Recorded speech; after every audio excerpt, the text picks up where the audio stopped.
اللہ کے نام سے شروع جو نہایت مہربان رحم والا۔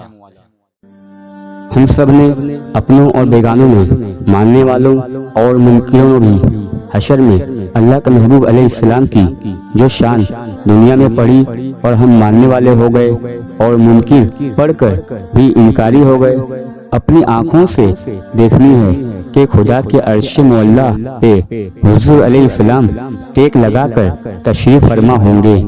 اہل عشق و محبت علماء ربانین تو فرماتے ہیں کہ اللہ تعالیٰ نے عرش کو بنایا ہی محبوب کے لیے ہے، کیونکہ عرش تو بیٹھنے کے لیے ہے اور اللہ تعالیٰ بیٹھنے اٹھنے سے پاک و مبرا ہے۔ اہل حدیث حضرات کے صدیق حسن بھوپالی لکھتے ہیں، کل قیامت کو اہل حدیث بھائیوں پر بھی ظاہر ہو جائے گا کہ اللہ تعالیٰ کی بارگاہ میں اس کے محبوب کا کیا مقام ہے۔ قیامت کے دن حضور علیہ السلام اور آپ کی امت کو بلند مقام پہ بٹھایا جائے گا۔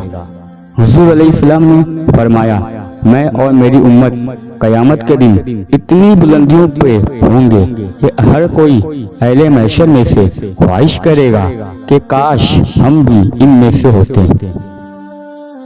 میرے آقا عاشقان مصطفیٰ صلی اللہ علیہ وسلم کے لیے حضور علیہ السلام کی آمد پر آپ کے چہرے اقدس سے نور کے ایسے جلوے اٹھیں گے جو جھنڈوں کی طرح مومن کی قبر میں تا قیامت لہراتے رہیں گے۔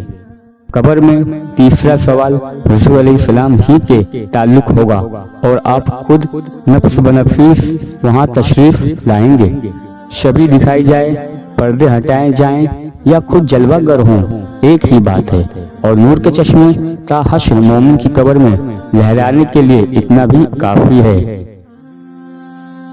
میرے آقا علیہ السلام نے جب اپنے دست اقدس میں تلوار کو لے کر اس کو بلندی عطا فرمائی تو آپ کی ہیبت اتنی بات سے ہی کافروں کے دلوں پر ایسی بیٹھی کہ ایسے لگا کہ جیسے ان پر قہر کی بجلی گر گئی ہے۔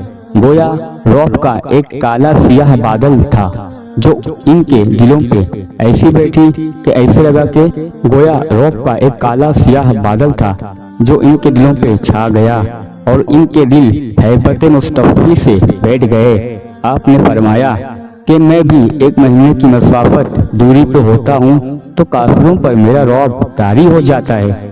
اعلیٰ حضرت کی یہ نعت پڑھنے سے ان کا ایک نیا انداز سامنے آتا ہے۔ الفاظ کی ادائیگی کے ساتھ ہی ایسے لگتا ہے جیسے عالم وجب میں آ کر حضور علیہ السلام کے دامن کرم پہ مچل کر گستاخان رسول کے لیے ننگی تلوار کا کردار ادا کر رہے ہیں، جیسا کہ اسی شعر سے آگے آپ کو معلوم ہو گیا ہوگا، اور منکروں کو للکار للکار کر حضور کی عظمت و شان کا آئینہ دکھا رہے ہیں۔ اور ایسا کیوں نہ ہو، آخر عشق رسول علیہ السلام کی دولت ملنے پر غلامی رسول کا یہی تقاضا بنتا ہے۔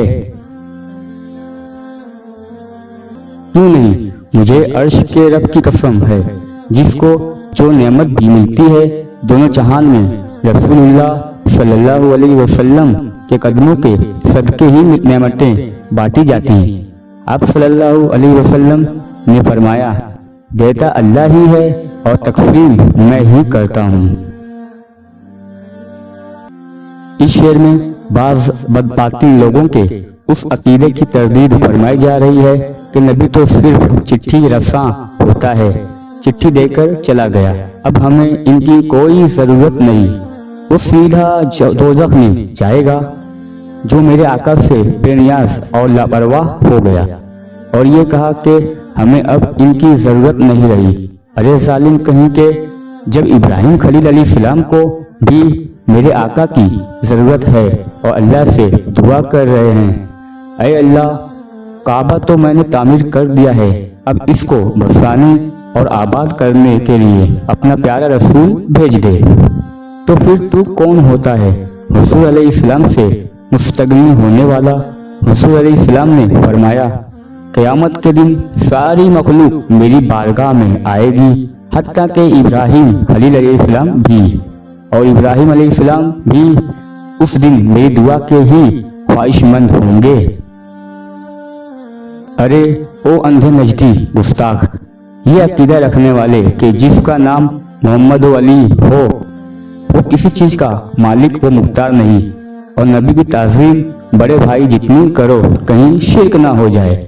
میرے آقا کی شانوں اور قدرتوں کا انکار کرنے والے ظالم، اس سے بڑھ کر حضور صلی اللہ علیہ وسلم کی قدرت و اختیارات کی کیا دلیل ہو سکتی ہے کہ آپ اشارہ فرماتے ہیں تو ڈوبا ہوا سورج انہی قدموں پہ واپس پلٹ آتا ہے، اور چاند کا سینہ آج بھی میرے آقا کے اختیار کی گواہی دے رہا ہے۔ تو ذرا آنکھوں سے تعصب کی پٹی اتار کر دیکھ تو صحیح، دوسری فلک نے تجھے کیوں بالکل اندھا کر دیا ہے؟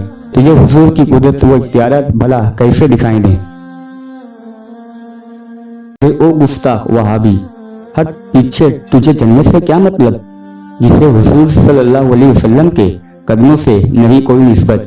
جنت تو حضور کے صرف ان غلاموں کے لیے ہے جو حضور کی اس عظمت کا اقرار کرتے ہیں کہ حضور جنت کے مالک ہیں۔ تبھی تو آپ نے کئی بار حضرت عثمان غنی کے ساتھ جنت کو بیچ دیا۔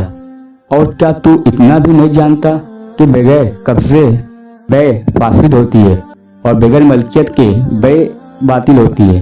لیکن تو کیسے فہمی مسائل کو جان سکتا ہے؟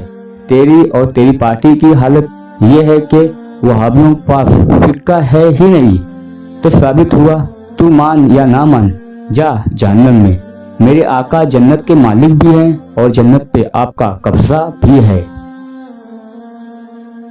تجھے شرم آنی چاہیے اور نزدیک کمینے کہ جس کا کلمہ پڑھ کے اپنے آپ کو مسلمان بلکہ اسلام اور توحید کا ٹھیکیدار بنا پھرتا ہے، اس کی عظمت کی بات آئے تو شرک کے فتوے لگا کر روکنے کی کوشش کرتا ہے۔